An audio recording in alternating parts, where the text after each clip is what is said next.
Olá, meu querido aluno, seja bem-vindo ao Preveste EA. Eu sou o professor Rodrigo Marinho, sou do sexo masculino, tenho 37 anos, sou branco, cabelos e olhos castanhos, tenho uma estatura mediana, estou trajando calça jeans preta e uma camisa azul marinho. O ambiente da aula de hoje é um estúdio de televisão e a gente vai usar uma tela interativa para anotações. Bom, galera, o tema da nossa aula de hoje é ecologia. A gente vai conhecer aí um pouco sobre os conceitos básicos da ecologia, o que é cadeia alimentar, o que é fluxo de energia, e a gente vai conversar um pouco sobre bioacumulação. O que a gente entende na biologia como ecologia? Ecologia é basicamente o quê? A interação dos seres vivos com o ambiente. Na verdade, essa palavra, esse eco, esse prefixo eco, vem de oikos, que significa casa. E logia, vocês sabem, é o estudo. Então, basicamente, a gente está aqui estudando a nossa casa, a gente está estudando o local onde a gente está vivendo, que é o nosso ambiente, tá? Toda essa relação dos seres vivos com o ambiente é o que a gente estuda na ecologia, tranquilo? Antes de a gente começar a falar sobre conceitos mais aprofundados da ecologia, a gente vai falar um pouco sobre alguns conceitos básicos da ecologia. Ó. Isso que vocês estão vendo aí são os níveis de organização dos seres vivos. É uma ordem decrescente que vai se tornando mais complexa até chegar na biosfera, no nosso planeta. Então vejam aí que a gente tem um átomo, esses átomos, quando eles se reúnem, formam moléculas, moléculas formam organelas, organelas formam tecidos, esses tecidos vão formando órgãos, sistemas. Percebam ó, que isso vai abrangendo, isso vai acumulando, tá? Vai se tornando mais complexo. E aí vem os conceitos que vocês precisam entender na ecologia. Por exemplo, ó, o conceito de população é um conceito que está relacionado a um conjunto de organismos da mesma espécie. É importante lembrar disso porque alguns desses conceitos já apareceram nas questões, tá? Quando a gente tiver algumas espécies diferentes, a gente já chama isso de comunidade. Só que, às vezes, se usa um sinônimo chamado de biocenose para a comunidade. Essa comunidade que vai estar interagindo com o ambiente, ó, vai estar interagindo ali com o meio abiótico do ambiente, as condições físico-químicas do ambiente. Essa interação do vivo, que é o biótico, com o não vivo, que é o abiótico, a gente chama de ecossistema. Se a gente pegar todos esses ecossistemas e reunir esses ecossistemas num só lugar, a gente tem a biosfera. É claro que alguns desses ecossistemas vão ter características assim mais exclusivas, que é o que a gente chama de bioma. Bom, galera, o primeiro conceito que sempre vem em prova na ecologia é o conceito de cadeia alimentar. O que a gente entende por cadeia alimentar? Basicamente, uma relação de consumo, onde um organismo se alimenta do outro. Numa cadeia alimentar, galera, a gente tem basicamente três componentes. A gente tem os produtores, que são organismos autótrofos. Eles conseguem gerar sua própria comida. Essa geração aí pode ser através da fotossíntese. Por isso aqui os autótrofos mais famosos são as plantas e as algas, que você não chama de alga em si, você chama de fitoplâncton, beleza?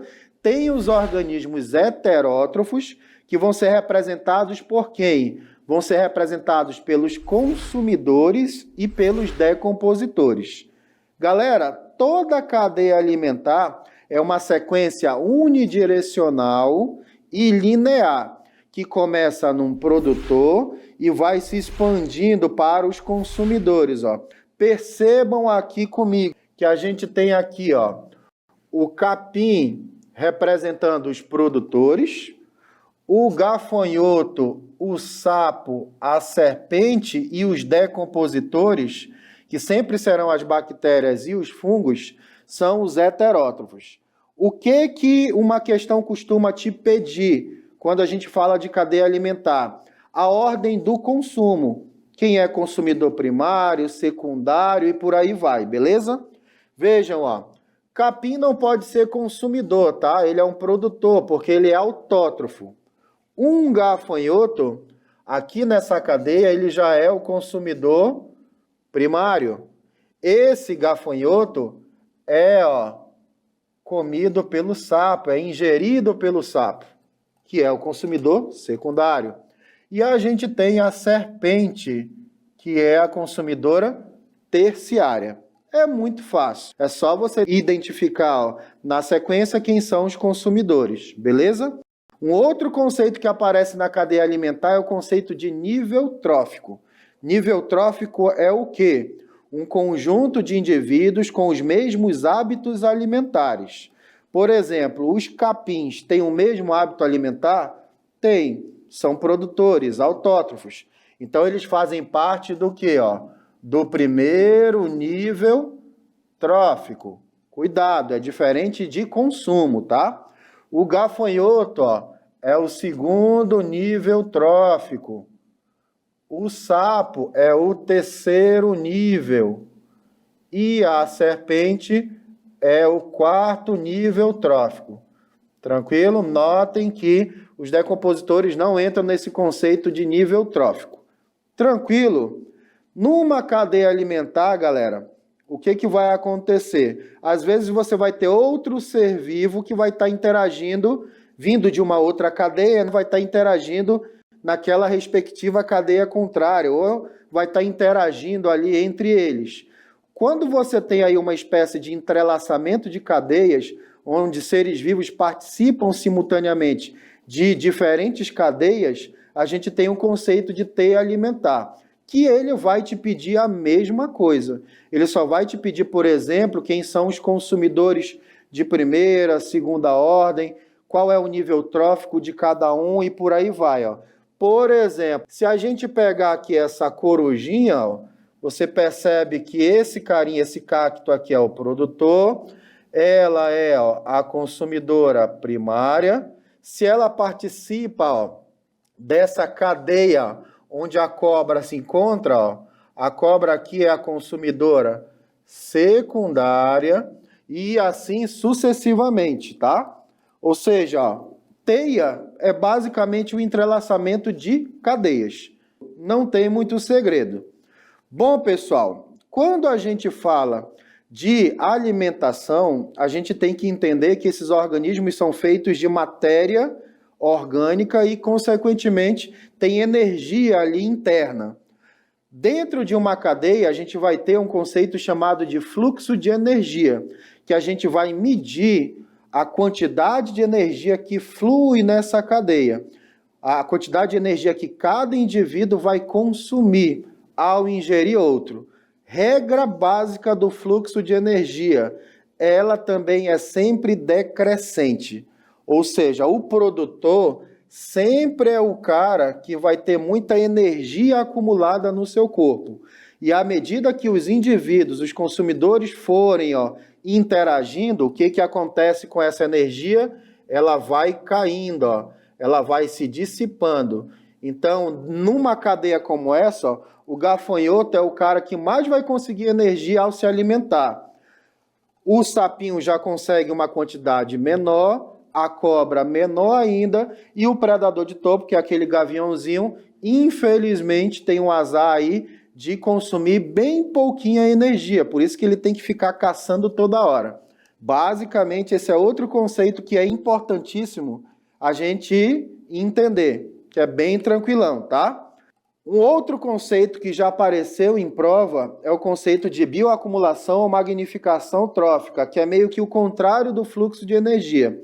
Isso é um conceito, isso é uma situação que acontece lá na ecologia, onde algum tipo de toxina, algum tipo de poluente, por não ser digerido pelos organismos da cadeia, vai se acumulando ao longo da cadeia.